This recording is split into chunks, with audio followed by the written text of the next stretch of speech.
before watching this video, I highly recommend that you watch basically what was the prequel to this, called 5 Reasons Atheists Can't Get Through to Christians Like Me, in which I explained that most atheists in the comment section want to try to insult me, which doesn't work because I do not give emotional control over myself to other people.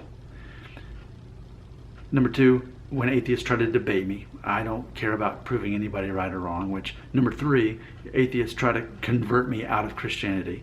Number 4, atheists miss the mark. They want to engage me on a topic that is of no interest or motivation to me. For example, atheists want to say, prove that God exists. That's not something I care about arguing with someone or debating with someone or trying to prove someone wrong. Number 5, when atheists try to get me to care as much as they do about a particular thing, like again, proving that God exists. So if you haven't seen that video, there's a 1-minute summary of that video.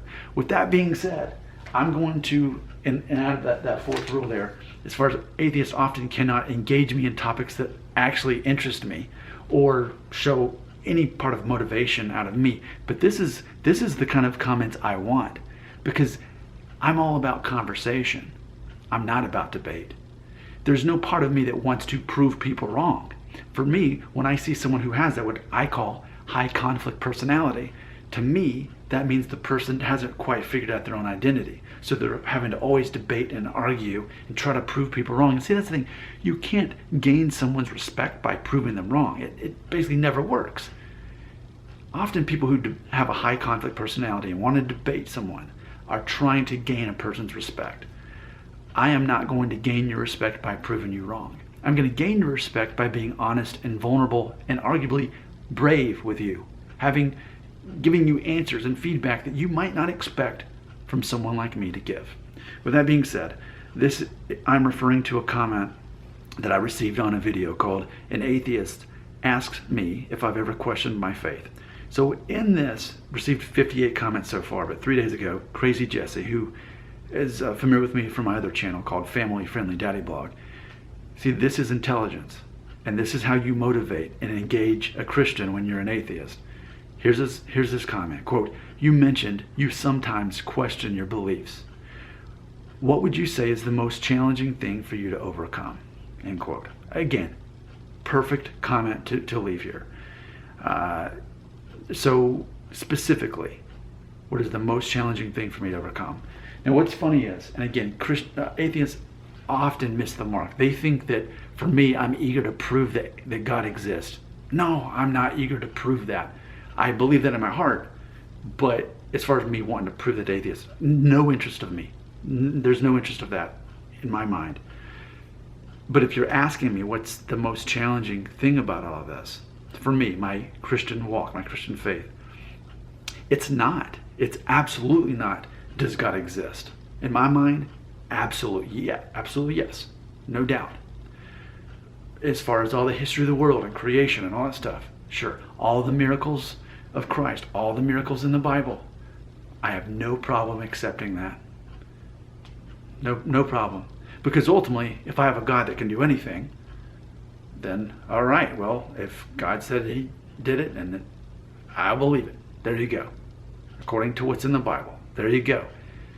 I don't need science to justify anything described in the Bible. The miracles of Christ, the virgin birth of Christ, Noah's Ark, parting the Red Sea. None of that is a challenge to me, because ultimately it's the blanket of, well, God is God and God can do anything.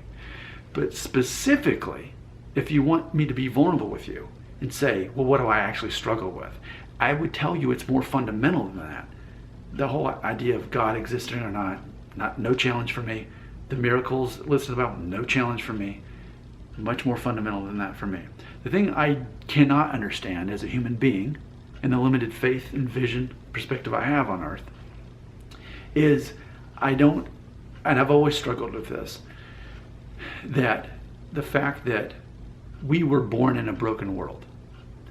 One of the foundational concepts of Christianity is that we were born sinners. None of us were born as good people, and we never can be good people. We can only be saved through Christ, by him giving his perfect life for us.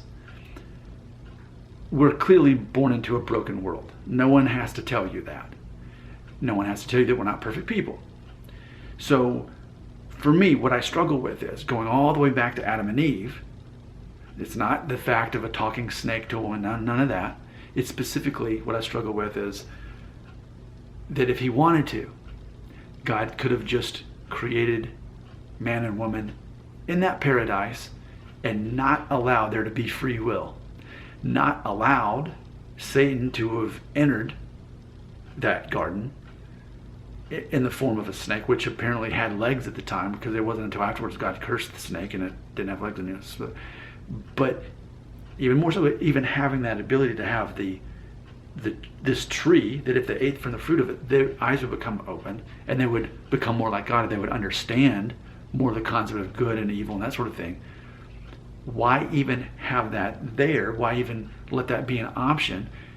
God being God, knowing that they definitely were going to eat from that fruit. Now, we don't know how long it took. It could have took 2 hours before they could have been there 30 years before they finally tasted from that fruit. But God knew, God knows everything. He knew they were going to. And if it wasn't Adam and Eve, it would have been somebody else. It would have been their kids. It would have been 3 generations. Finally, someone would have done that. And God always knew that. And just by that action, paradise was lost. And here we are today in a very fallen world. And you don't need me to tell you how fallen and broken this place is. So I don't understand. I cannot comprehend, and I'm not expecting that I ever will. Other than, and this is the best answer I've ever received, is that ultimately that God didn't want robots. He wanted people who truly loved him, and that was their choice. He wanted there to be free will, not mindless things that were created and programmed to worship him and only do that. Now, I do believe that we are created to worship God, and I think when we don't, we end up worshiping something else. And I don't necessarily mean another religion, I mean ourselves, because pride is one of the sins that the Bible most often talks about. So I do believe if it's not ourselves in some way, or the idea of a lot of people, it's the goal of wealth, or in the likeness of the Avengers movie, Infinity War. No, not Infinity War. It was actually Guardians of the Galaxy 2, Ethos.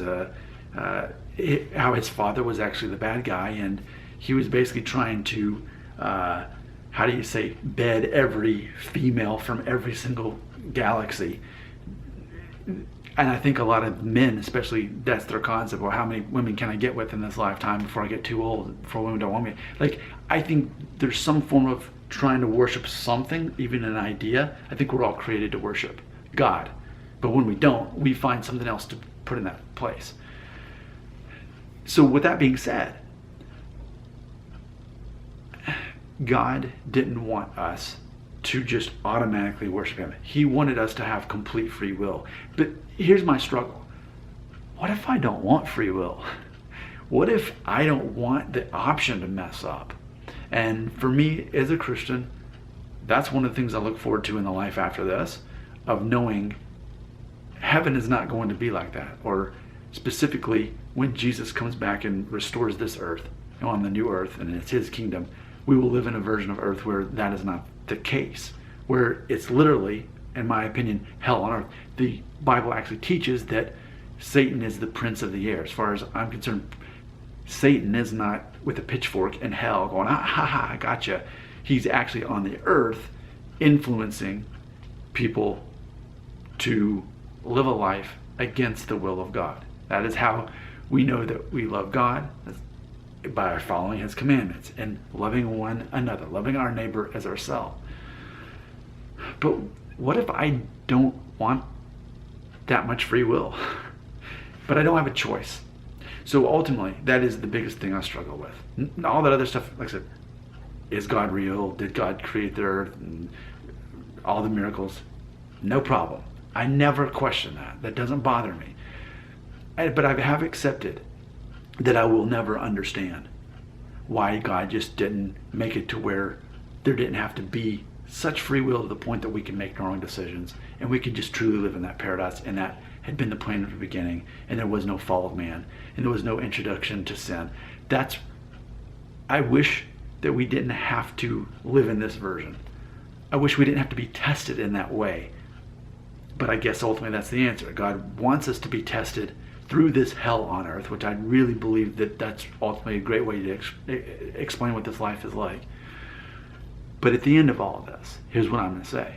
Despite all that, I still trust him. I still trust God. I still trust his plan. And even though I struggle with this whole concept, it doesn't mean I believe any less. It doesn't ever mean that I'm like, oh, well, that fundamentally doesn't make sense in my brain, so I'm just going to throw Christian beliefs out the window because none of that can make sense because of this one part that I don't understand. And specifically with Christianity, maybe there's other people who totally are cool with this concept of the thing that I struggle with, but they struggle with maybe the miracles of Christ or the virgin birth or parting the Red Sea, Noah's Ark, evolution versus creation. I don't struggle with that. And I think with any Christian who is serious about their faith, they're going to have those struggles through their whole life. And maybe they finally find closure, and then there's another one that's based on what stage they are in life. Because I will say, while this has always been in the back of my mind, I didn't think about it as much when I was younger, because when I was younger, I was at a different stage in life. Now I'm almost 40, and now I'm at the second half of my life, and I see things and process things differently. So there you go. Thank you so much for asking that question. That's my honest answer. That's what I want to give you. Remember, this is no debate. This is a discussion. This is me being real and not giving you some kind of church answer to protect myself. I was very vulnerable. That is my struggle right now. That's what I'm getting through. And you better believe that part of my motivation to make this video is to even help me process it out loud. Your comments belong right here.